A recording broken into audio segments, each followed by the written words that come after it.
Hello everyone, स्वागत है आपका आपके अपने चैनल ज्ञान कलश नॉलेज ड्रॉप्स में। तो आज के सेशन में हम लोग कुरुक्षेत्र मैगजीन के मई 2023 के खंड के जो मोस्ट इम्पोर्टेंट टॉप 10 एमसीक्यूज हैं उनको करने वाले हैं। और यह जो सेशन है यह यूपीएससी, यूपीपीएससी और जो स्टेट पीसीएस के एग्जाम्स हैं उनके लिए महत्वपूर्ण होने वाला है, क्योंकि इस सेशन में हम लोग करंट मतलब मैगजीन पे जो करंट आधारित क्वेश्चन है उनके साथ ही उनके स्टैटिक पोर्शन को भी डिस्कस करेंगे। तो 10 एमसीक्यू डिस्कस करेंगे, लेकिन आपके कम से कम 25 से 30 या उससे ज्यादा ही क्वेश्चन जो है तैयार हो जाएंगे। तो आगे हम लोग देखते जाएंगे कैसे कैसे क्वेश्चन जो हैं इसमें महत्वपूर्ण है और कैसे क्वेश्चन जो है एग्जाम में आते भी जाते हैं। तो लास्ट तक देखिए, 10 क्वेश्चन है, आराम से सॉल्व करने का भी ट्राई कीजिए, और नहीं तो इसके स्टैटिक और जो करंट पोर्शन है दोनों को हम लोग डिस्कस करते हैं। चलिए शुरू करते हैं। सबसे पहला क्वेश्चन है कि भारत के हस्तशिल्प निर्यात के संदर्भ में निम्नलिखित कथनों पर विचार कीजिए। हस्तशिल्प निर्यात के संबंध में दो स्टेटमेंट दिए हुए हैं। इसी तरह का क्वेश्चन पीसीएस में और यूपीएससी पहले पूछती थी, अभी भी एक आधो क्वेश्चन पूछ लेती है, लेकिन पीसीएस वालों का फेवरेट पैटर्न है ये तरह का। तो पहला स्टेटमेंट है कि हाल के वर्षों में भारतीय हस्तशिल्प के निर्यात में लगातार वृद्धि देखी गई है। दूसरा है कि सरकार ने निर्यात संवर्धन परिषदों की स्थापना की थी और कारीगरों को वित्तीय सहायता प्रदान की थी। ठीक है, तो ये आपके ऑप्शंस दिए हुए हैं। तो इसमें सही मतलब कि कौन सा कथन सही है, कथन 2 सही है, कथन 1 सही है, और क्या 2 1 की व्याख्या कर रहा है कि नहीं। तो पहला स्टेटमेंट देखेंगे कि हाल के वर्षों में भारतीय हस्तशिल्प के निर्यात में लगातार वृद्धि देखी गई है। तो हाँ, यह बिल्कुल सही स्टेटमेंट है। तो पहला स्टेटमेंट जो है सही है।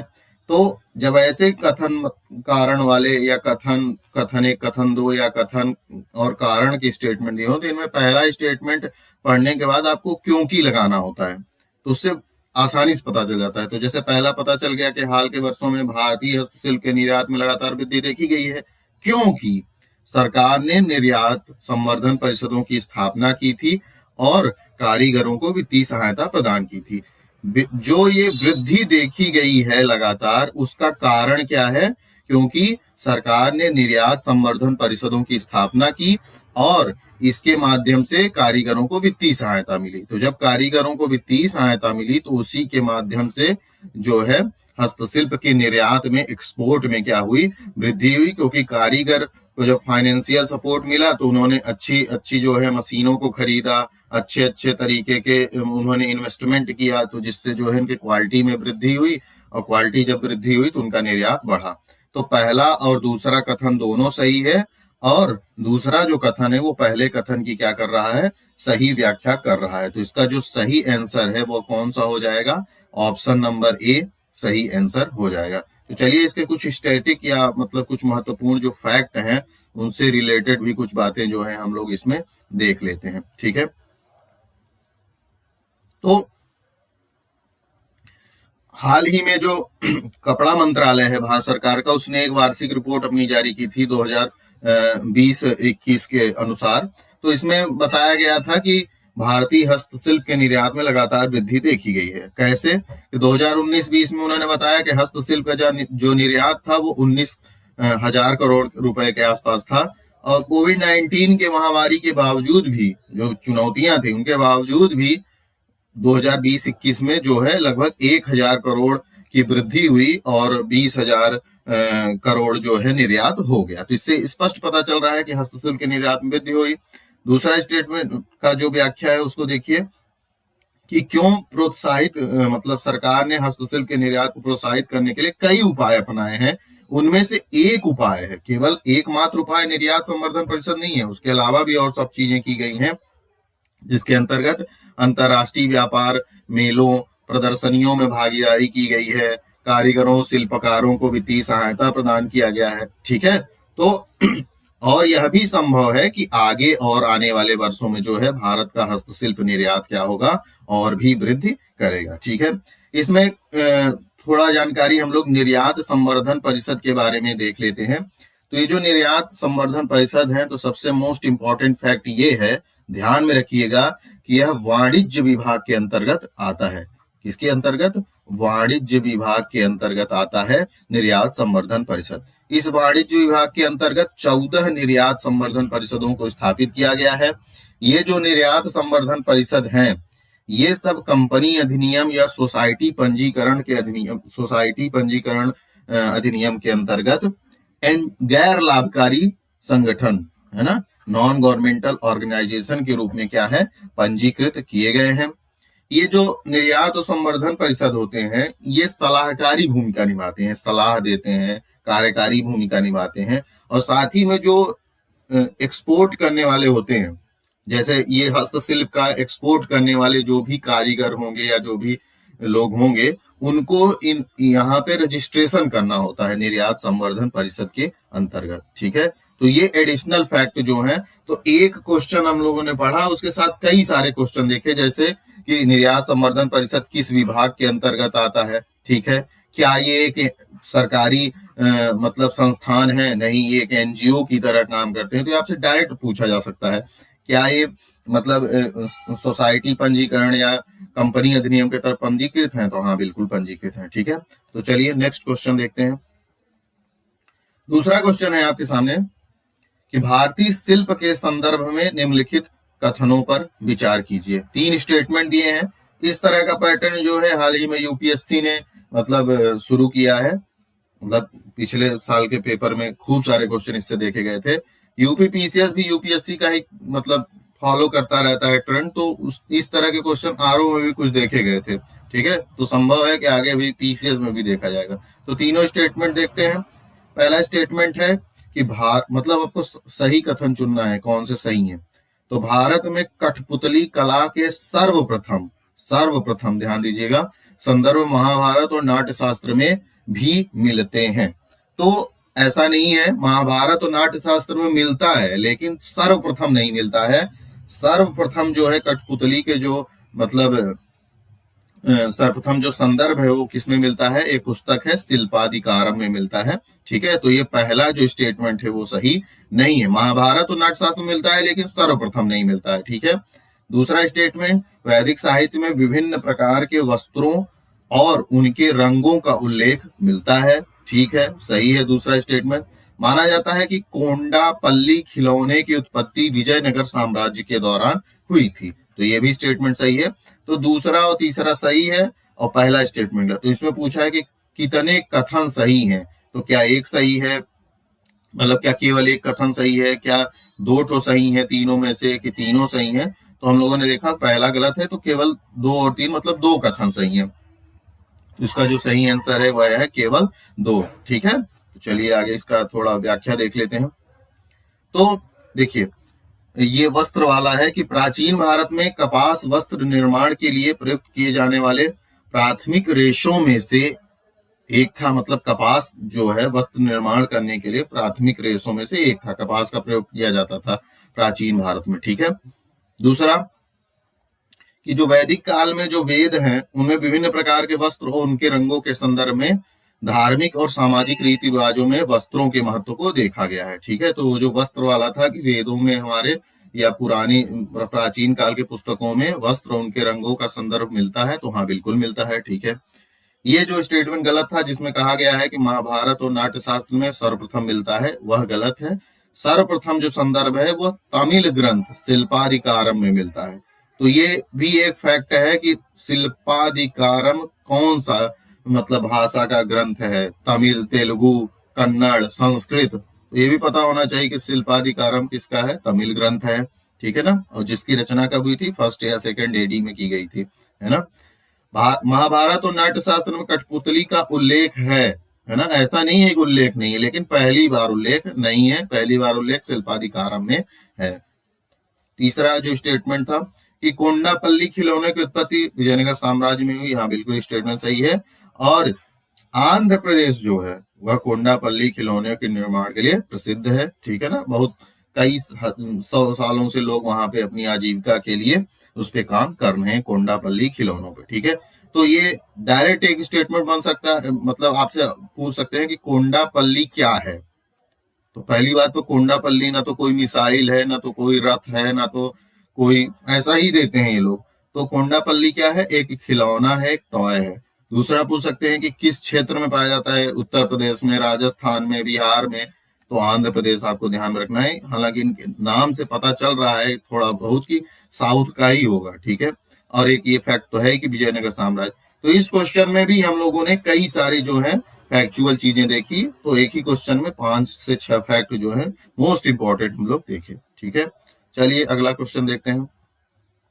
नेक्स्ट क्वेश्चन थर्ड, गंजीफा के संदर्भ में निम्नलिखित कथनों पर विचार कीजिए। अब ये शब्द सुने नहीं होंगे, है ना। अब ये क्योंकि ये गवर्नमेंट के द्वारा मैगजीन निकाली जाती है तो इसलिए महत्वपूर्ण हो जाती है। डायरेक्ट पूछेगा कि गंजीफा है क्या, तो पता होगा तभी नहीं करेंगे, नहीं तुक्का मार के आएंगे गलत हो जाएगा। 3 स्टेटमेंट दिए हैं, देखते हैं। पहला स्टेटमेंट है, गंजीफा एक पारंपरिक ताश का खेल है, मतलब पारंपरिक ताश का खेल है जिसे फारस से भारत लाया गया था, ठीक है। तो पहला स्टेटमेंट इसमें सही है। देखिए इसी स्टेटमेंट से और क्वेश्चन बनेगा, गंजीफा क्या है, तो आपको दे देगा कि एक मतलब गोल्फ का खेल है, क्रिकेट का खेल है, ऐसा नहीं है, ये ताश का खेल है, पहला फैक्ट। दूसरा फैक्ट, गंजीफा की उत्पत्ति भारत में हुई, तो ये भी गलत है, भारत में उत्पत्ति नहीं हुई, फारस से भारत लाया गया, तो ठीक है। तो 2 फैक्ट यहाँ तैयार हो गए। दूसरा देखते हैं, इसमें पत्तों पर विभिन्न हिंदू देवी देवताओं के प्रतिरूप का निरूपण देखने को मिलता है, ठीक है, तो सही है, ठीक है। दूसरा कथन भी क्या है, सही है। तीसरा, इसके पत्तों का निर्माण, जो मतलब ताश के पत्ते बनाए जाते हैं, जैसे अभी कागज आदि के बनाए जाते हैं, विभिन्न प्रकार के बनाए जाते हैं, विभिन्न प्रकार की चीजों के, तब के समय में पत्तों का निर्माण हाथी दांत से, कछुए के खोल जैसी विभिन्न सामग्रियों से किया जाता था। तो इसमें जो है तीनों कथन जो है सही है, ठीक है। तो इसका जो सही आंसर हो जाएगा वो क्या हो जाएगा, तीसरा हो जाएगा कि तीनों कथन सही है। तो ये फैक्ट ध्यान में रखना है कि गंजीफा क्या है। गंजीफा पहली बात तो एक खेल है, और दूसरा किसका खेल है, ताश का खेल है, और जो कि भारत में नहीं उत्पन्न हुआ है, फारस से भारत इसको लाया गया है। हिंदू देवी देवताओं के प्रतिरूप मिलते हैं और इनका निर्माण इन सब चीजों से किया गया है, ठीक है। चलिए आगे इसका थोड़ा व्याख्या देखते हैं। तो वही चीजें लिखा गया है कि गंजीफा एक पारंपरिक ताश का खेल है जिसकी उत्पत्ति कहाँ हुई है, फारस में हुई है, ठीक है। इसे एक फैक्ट इसमें यह भी है कि किस समय के दौरान ये भारत लाया गया, क्या यह वैदिक काल में लाया गया, क्या यह मौर्य काल में लाया गया, क्या यह सल्तनत काल में लाया गया। तो ध्यान रखना है कि कब लाया गया, मुगल काल में लाया गया, ठीक है ना। तो ये भी ध्यान में रखने वाली बात है। और इसमें एक चीज यह भी ध्यान रखिए कि मतलब ये विशिष्ट प्रारूप और प्रतीकात्मक के साथ वृत्ताकार पत्तों का एक समुच्चय शामिल है, मतलब पैटर्न, बहुत सारे विशिष्ट पैटर्न बनाए जाते थे। ये तो बता ही दिए किससे निर्माण किया गया है इनका, ठीक है। और इसमें विभिन्न हिंदू देवी देवताओं के प्रतिरूप देखने को मिलते हैं, ये भी बता दिया गया आपको। इसमें एक ये उदाहरण दिया है, डायरेक्ट उदाहरण भी ये लोग, जैसे यूपीएससी क्या करता है, स्टेटमेंट देता है 4-5 लाइन का, फिर पूछता है किससे संबंधित है। तो जैसे दे दिया कि यह एक पारंपरिक ताश का खेल है जिसमें चंद्र या चंद्रकाड़ देवी चंडी का प्रतिनिधित्व करता है, जो शक्ति और विशिष्ट क्षमताओं से जुड़ी हुई है। इसकी उत्पत्ति फारस में हुई और फिर फारस से भारत लाया गया।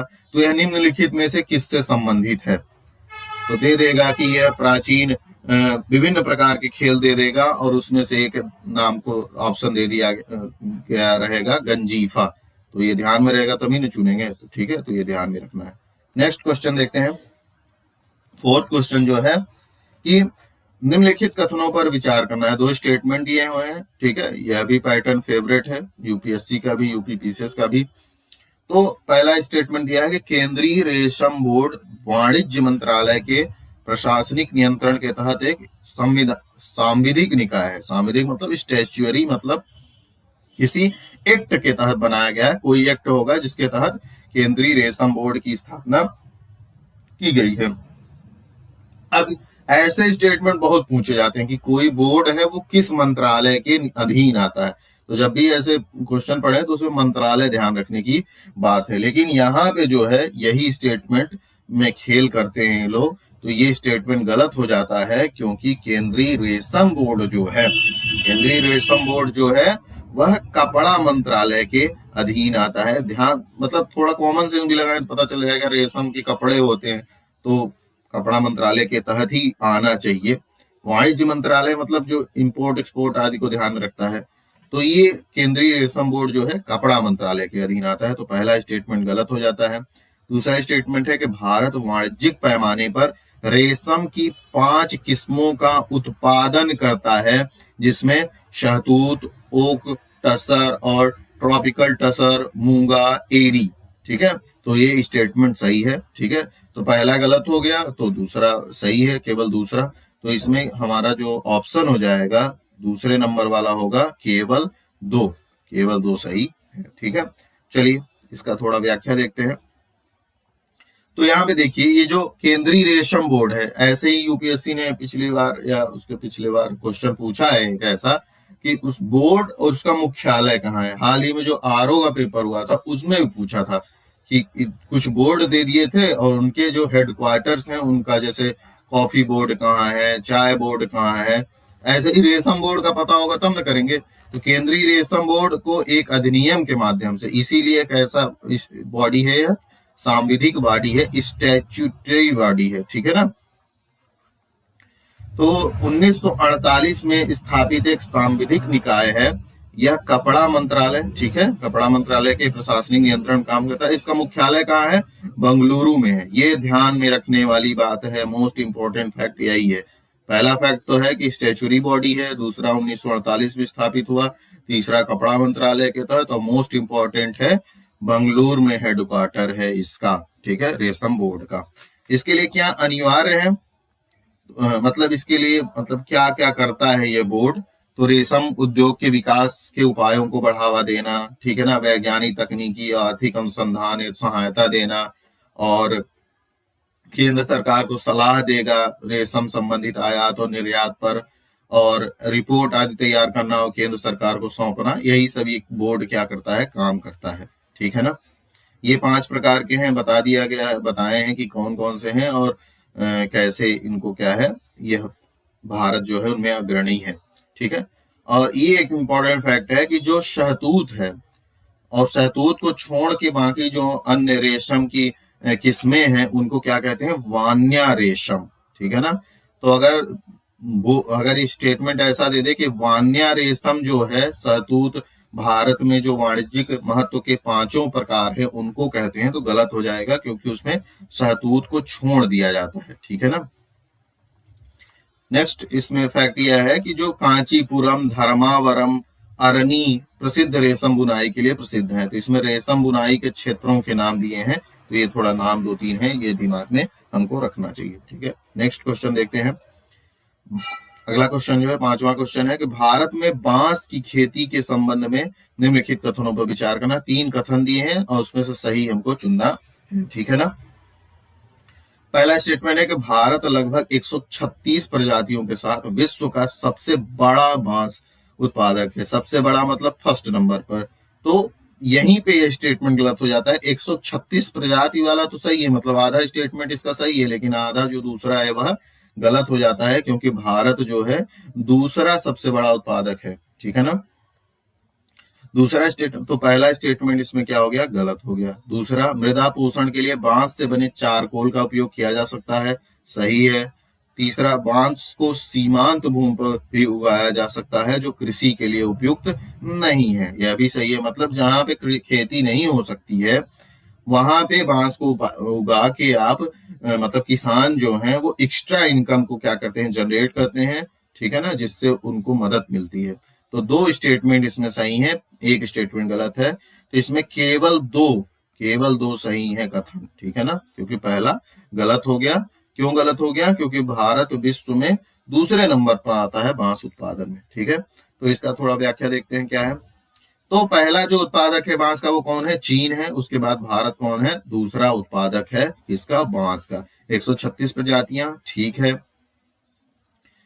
फॉरेस्ट सर्वे ऑफ इंडिया जो मतलब आता है हर 2 साल पे, 2021 के अनुमान से पता चलता है कि मध्य प्रदेश में सबसे, ये महत्वपूर्ण फैक्ट हो गया ना कि मध्य प्रदेश में सबसे अधिक बांस वाला क्षेत्र है। और दूसरे उसके बाद किसका स्थान है, अरुणाचल प्रदेश का। ये भी ध्यान में रखना है कि मध्य प्रदेश में सबसे ज्यादा बांस वाला क्षेत्र है, ठीक है ना। दूसरा फैक्ट, बांस से जो चारकोल बनता है हमारे घरेलू बाजार में तो बहुत सीमित उपयोग होता है, लेकिन उसका अंतरराष्ट्रीय बाजार में भारी मांग है। तो जब हम अंतरराष्ट्रीय बाजार में भारी मांग है और हम खूब सारा उत्पादन करते हैं, तो इससे क्या करेंगे, हम एक्सपोर्ट करेंगे। एक्सपोर्ट करेंगे तो हमारे यहाँ क्या आएगा, डॉलर आएगा, फॉरेन करेंसी आएगी, ठीक है ना। तो जो हमारे लिए बहुत ही ज्यादा मददगार है, ठीक है। और मतलब ये जो बांस है इसका उपयोग मृदा पोषण के लिए और सक्रिय चारकोल के निर्माण में कच्चे माल के रूप में भी क्या होता है, प्रयोग किया जाता है। इसका जो मतलब आयात वायात है, कौन कौन से देश करते हैं उनका नाम है, तो एक बार ध्यान में रख लीजिएगा, ये America, Japan, Korea, Belgium, Germany, Italy, ये सब, ठीक है। और बांस को जो जैसे तीसरा स्टेटमेंट था कि सीमांत भूमि पर उगा सकते हैं, कृषि वानिकी फसल के रूप में यह कृषि के लिए उपयुक्त नहीं है, ठीक है। बांस वृक्षारोपण, कृषि उत्पादकता और आय अनुकूलन, मतलब इससे क्या होता है कि मतलब आप जो किसान हैं उनके जो इनकम है उसको बढ़ाने का यह एक बहुत अच्छा माध्यम है बांस, ठीक है ना। चलिए अगला क्वेश्चन देखते हैं। 6 क्वेश्चन है, यूनेस्को रचनात्मक शहर network UCCN, UNESCO creative city network के संदर्भ में निम्नलिखित पर विचार कीजिए।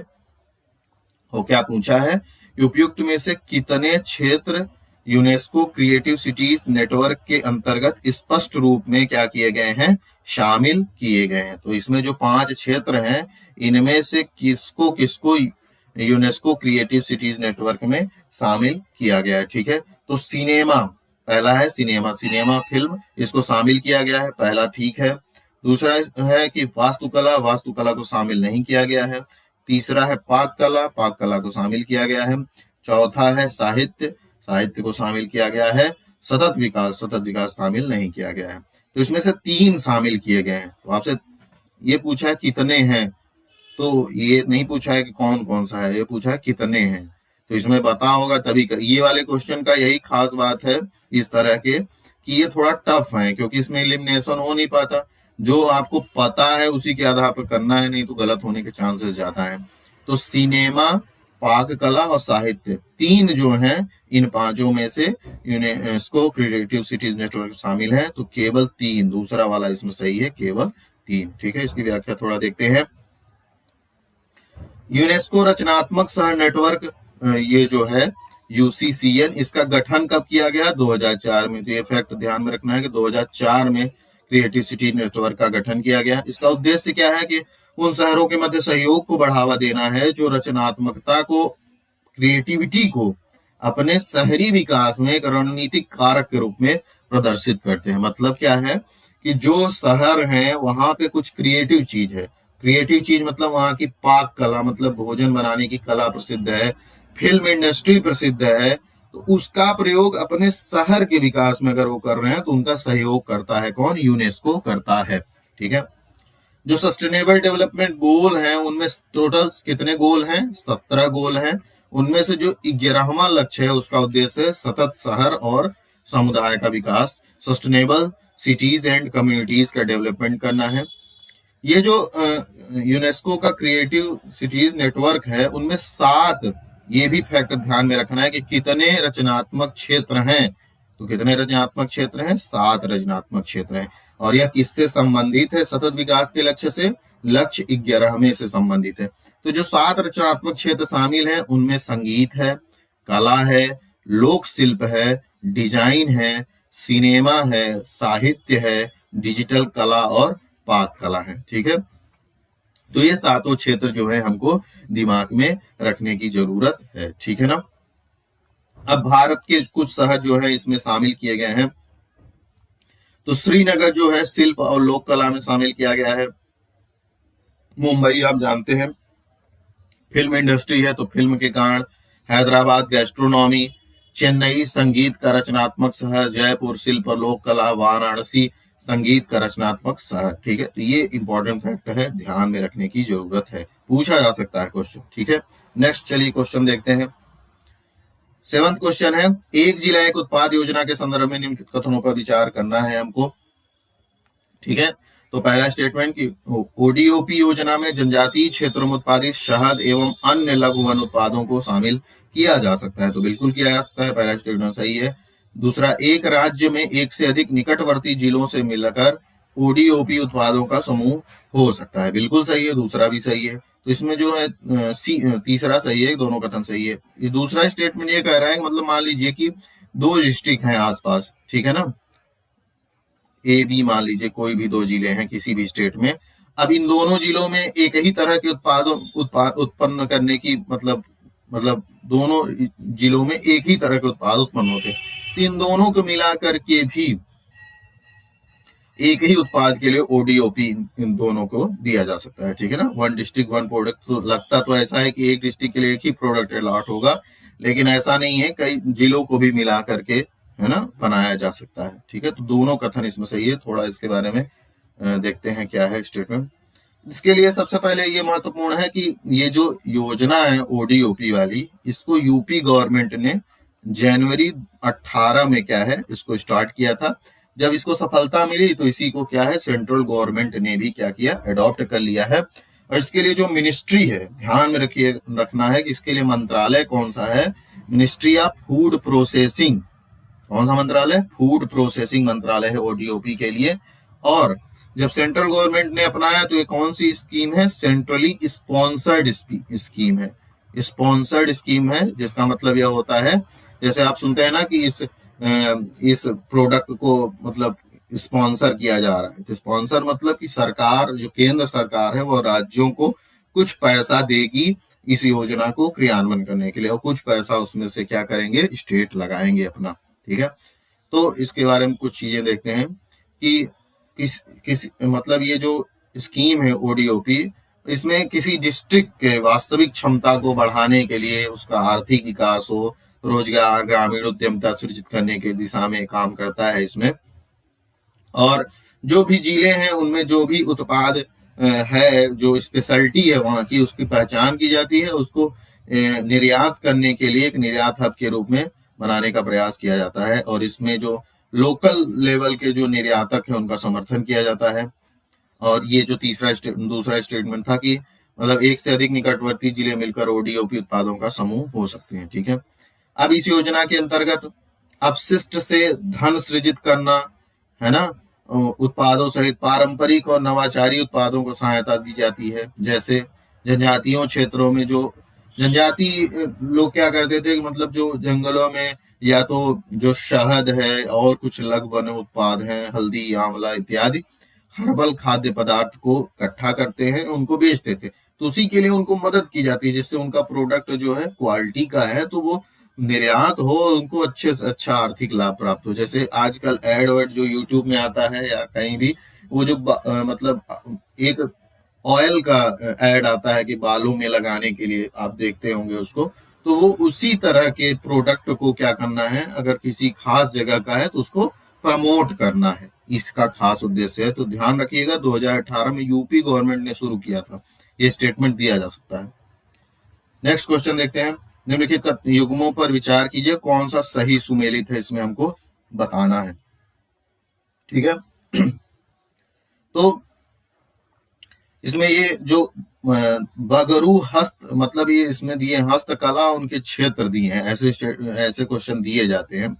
पहले ये 1 2 3 करके देते थे कि पहला सुमेलित है, दूसरा सुमेलित है, तीसरा या तीनों सुमेलित है, लेकिन अब इन्होंने ऐसे पूछा है कौन कौन सुमेलित है, उसको बताइए आप टोटल करके। तो ये जो बगरू हस्त ठप्पा छपाई ब्लॉक प्रिंट है, ये मध्य प्रदेश दिया है, जबकि ये गलत है, मध्य प्रदेश का नहीं, ये कहाँ का है, राजस्थान का है। तो राजस्थान का है ये कौन सा, बगरू, बगरू से राजस्थान याद रखिएगा, बगरू राजस्थान।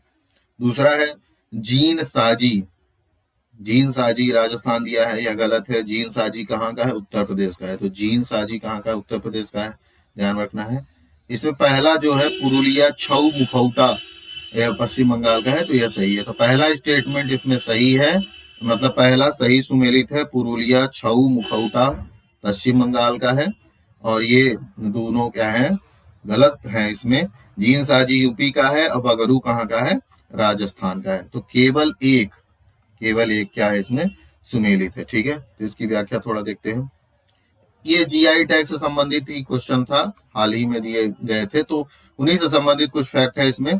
तो सबसे महत्वपूर्ण फैक्ट ये है कि जीआई किस एक्ट के तहत दिया जाता है, जियोग्राफिकल इंडिकेशन। तो जियोग्राफिकल इंडिकेशन जो है, उसका एक्ट है 1999।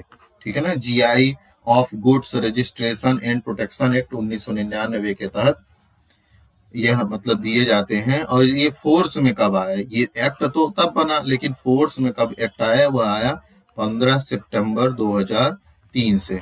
तो ये भी पूछा जाता है कि किस एक्ट के तहत, 1999 का जीआई एक्ट। लेकिन अगर पूछा जाए कि कब प्रभावी हुआ, है ना, तो 2003 में। तो कुछ महत्वपूर्ण जीआई टैग दिए हैं, जल्दी से नाम देख लेते हैं। राजस्थान के दिए हैं बगरू हस्त ठप्पा छपाई, Bagru hand block print, Jaipur के नीले मृदभांड ब्लू पॉटरी, जयपुर की नीले मृदभांड लोगो, राजस्थान की कठपुतली। ठीक है, उत्तर प्रदेश की जीआई टैग सूची दी है। गोरखपुर का टेराकोटा शिल्प, भदोही का हाथ से बना कालीन, ये तो प्रसिद्धि है। कानपुर जीन साजी, ठीक है। खुर्जा मृदभांड, ठीक है। पश्चिम बंगाल का जीआई टैग, पश्चिम बंगाल का जीआई टैग में मधुर काठी, नक्शिकंथा, पुरुलिया, छऊ मुखौटा, शांति निकेतन चमड़े के उत्पाद आदि। तो ये कुछ जीआई टैग है, उनके उदाहरण दिए हुए हैं, आपको इनको ध्यान में रखना है। नेक्स्ट क्वेश्चन देखते हैं। 9th क्वेश्चन है, तुलपाव कूथू थोलू बोम्बालटा रावण छाया निम्नलिखित में से किससे संबंधित है। ऐसे क्वेश्चन बहुत दिए जाते हैं यूपीएससी के द्वारा, पीसीएस भी देते हैं। तो ये किससे संबंधित है, क्या ये कोई मार्शल आर्ट है या संगीत है, शास्त्रीय नृत्य है, क्या कठपुतली का है। तो हाँ बिल्कुल, ये क्या है, एक कठपुतली कला के उदाहरण है। ये तीनों अलग अलग क्षेत्रों के कठपुतलियां हैं, है ना। तो नाम देखते हैं कौन कौन से क्षेत्र का है। तो इसमें जो तोलपाव कुथू है, कहाँ का है, केरल का। कुथू से ध्यान में रखना है, केरल का से कुथू, का से केरल, ऐसे याद रखना है हमको, क्योंकि ये याद रहता नहीं है। तोलपाव कुथू केरल। थोलू बोम्मा लटा, तो ये कहाँ का है, आंध्रा का, थोलू बोम्मा लटा। और रावण छाया कहाँ का है, उड़ीसा का है। तो ये तीनों ही क्या है, कठपुतलियां हैं, लेकिन अलग अलग क्षेत्रों की।